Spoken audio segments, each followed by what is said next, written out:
기후위기로 고통받는 사람들을 위해 대한민국의 농업 기술을 전해주고 있는 식량위기 해결사들이 있어요. 현지로 전화 연결해서 이분들과 직접 만나보려고 합니다. 오늘은 아프리카 가나에서 식량위기 해법을 찾고 계신 농촌진흥청 가나 코피아 센터의 김충회 소장님 연결해 보겠습니다. 안녕하세요. 소장님 네, 안녕하세요. 안녕하세요. 반갑습니다. 네. 반갑습니다. 지금 뭐 폭염, 가뭄, 홍수, 산불 이렇게 전 세계에서 끊이지 않고 기후위기 얘기가 많이 나오는데요. 그곳에서 직접 겪어보시는 가나의 기후변화 상황은 어떤가요? 온도는 뭐 문제가 없어요. 네. 도상 그 온도가 30도 전후니까 작물 자라는 데는 뭐 문제가 없습니다. 아프리카의 주식인 옥수수도 그렇고 쌀도 그렇고 그래서 그런데 문제가 이제 기후 변화에서 오는 게 문제가 어디 있냐면 물에 있어요.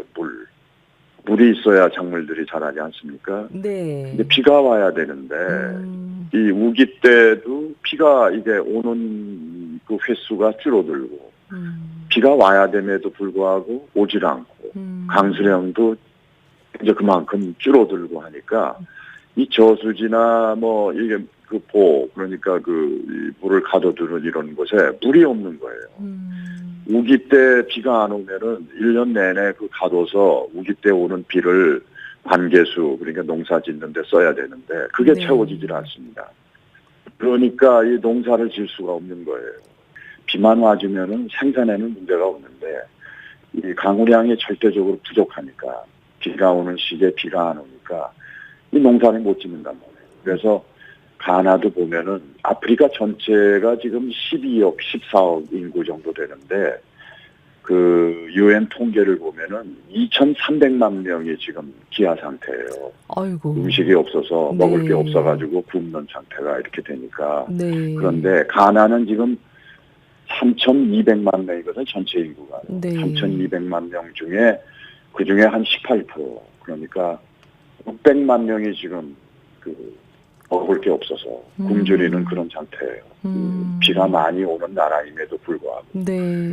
그래서 이 문제를 어떻게 해결할 거냐. 그래서 이제 저희들이 와 있는 거죠. 네. 그러면 코피아 센터에서 가나의 그런 식량 위기를 돕기 위해 구체적으로 어떤 일을 하고 계신지 좀 말씀해 주실 수 있을까요? 네네. 그래서 가나는 우리나라하고 비슷해요. 먹는 게. 그래서 쌀을 주식으로 합니다. 네. 쌀.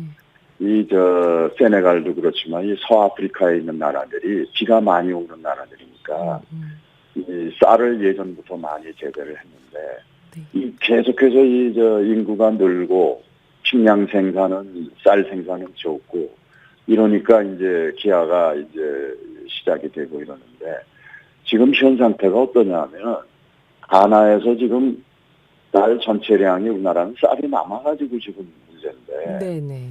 반이 지금 수요량의 반을 지금 생산을 못하고 있어요. 아이고. 그래서 외국에서 수입을 해서 그러니까 192만 톤 숫자 얘기를 해서 죄송합니다만은 192만 톤이 1년에 필요한데 네. 95만 톤 반에 해당되는 양을 쌀을 사와야 돼요. 네. 베트남이나 태국이나 네. 인도 이런 데서 전부 그 사와다 먹으니까 그 사먹는 돈만 지금 1년에 지출하는 게 쌀 수입량만 12억 불입니다. 12억 아유, 불. 어마어마하네요.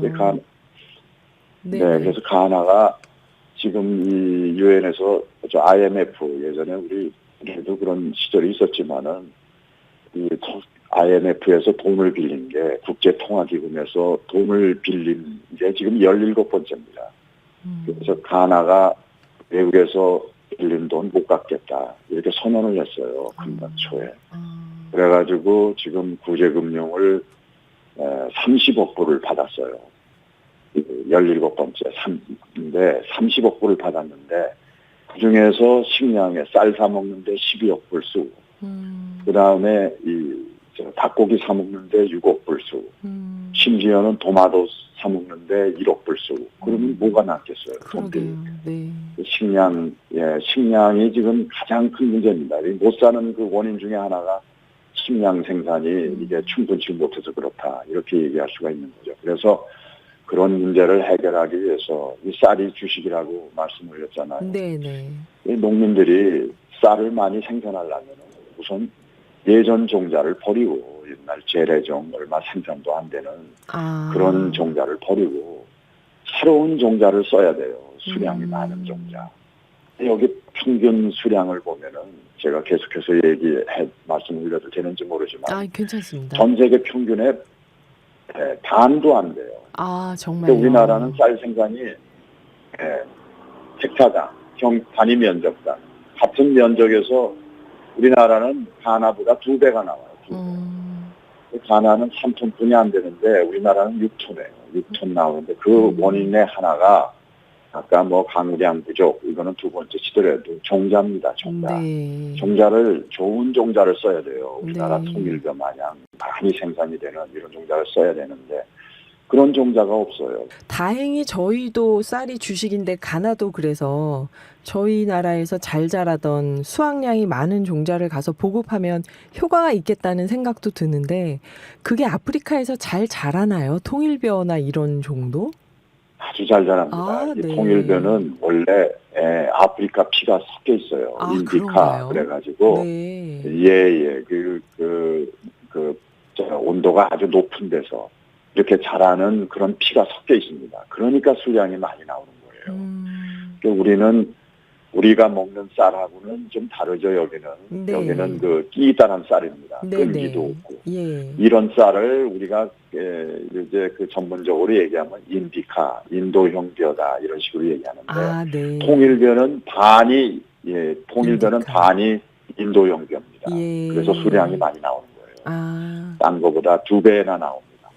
이제 무슨 말씀인지 알겠어요. 얘기를 우리 통일벼 맛없다는 말도 있었는데 이게 찰기가 없어서 그런 건데 그게 아프리카 땅에선 더 잘 자랄 수 있겠네요. 여기 있는 사람들은 이 끈기가 없는 쌀을 주로 먹잖아요. 그렇죠. 더 좋아하죠. 통일벼가 그렇습니다. 예. 통일벼도 그 인도형 피를 가지고 있기 때문에 이 끈기가 우리나라가 예전에 먹는 그런 벼에 비해서 반 이상이 없어요. 그러니까 여기 취향에 맞는 거예요. 그러니까 그 계통을 여기다 보급하면은 충분히 우리 기아 문제를 해결할 수 있다. 이렇게 생각하고 있는 겁니다. 네.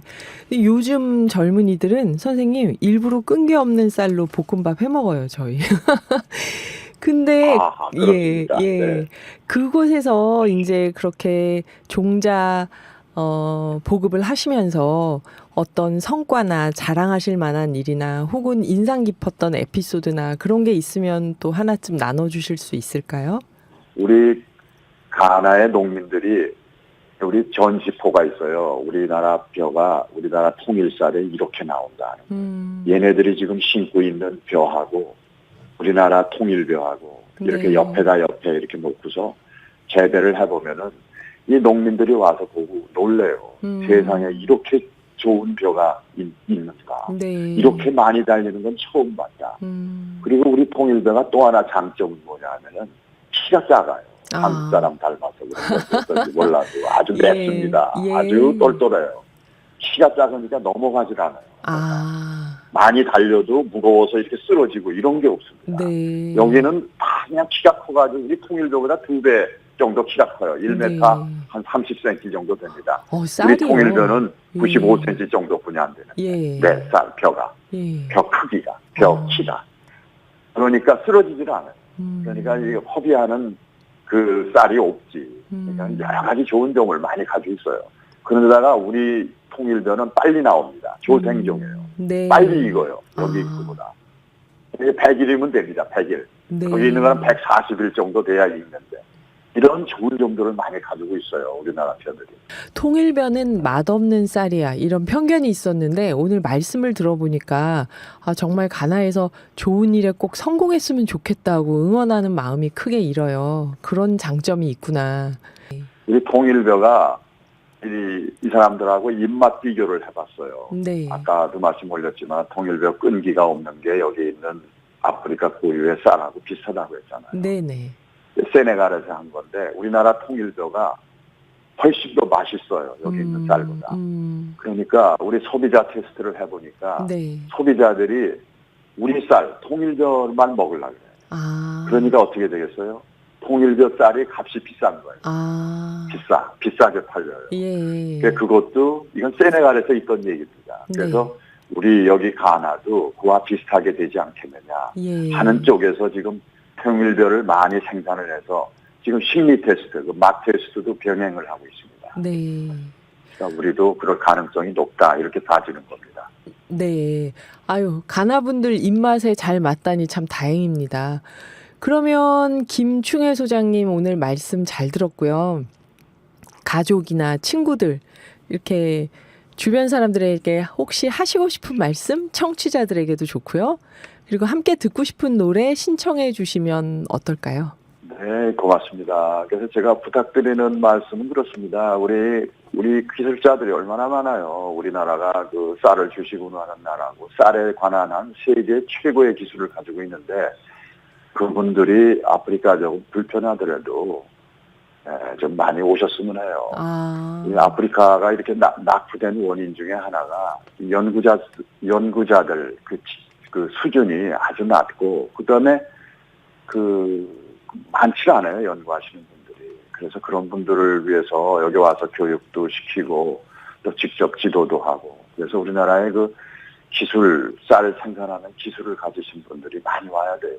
물론 불편하긴 하죠. 다른 나라에 비해서는 아프리카 멀기도 하고 덥고 이런 거 있지만은 우리 인류의 이런 지금 기아에 있는 우리 같은 세대의 그 인류를 그 배고픔을 해소한다. 이런 큰 뜻에서 좀 많이 와줬으면 좋겠다. 이런 말씀을 올리고 싶고요. 좀 네. 불편하시더라도. 듣고 싶은 노래 말씀을 하셨는데 제가 좋아하는 노래가 있어요. 우리 소프라노 박미자 씨라고 이분은 지금 연세가 한 70도 넘으셨다고 생각이 되는데 이분이 이 노래하신 곡 중에서 우리 시인 정지용 씨라고 있죠. 정지용 씨의 그 고향의 네. 노래를 붙여서 이렇게 만든 노래가 있습니다. 그래서 그 노래가 아주 꼭 청한다 그러면 그 노래가 좀 들려주셨으면 싶습니다. 네. 감사합니다. 감사합니다. 가나에서 정말 뜻깊은 일을 하고 계시는데 인류의 기아를 해소한다, 해결한다라는 목표로 코피아 센터에서 일을 하고 있다고 생각하니까 참 저희도 마음이 벅차지네요. 저희 오늘의 기후에서 이런 음악을 들어본 적은 없는 것 같아요. 그쵸? 성악으로 박미자님의 향수 들어보겠습니다. 지금까지 가나 현지에 나가 계신 농촌진흥청 가나 코피아 센터의 김충혜 소장님이었습니다. 감사합니다.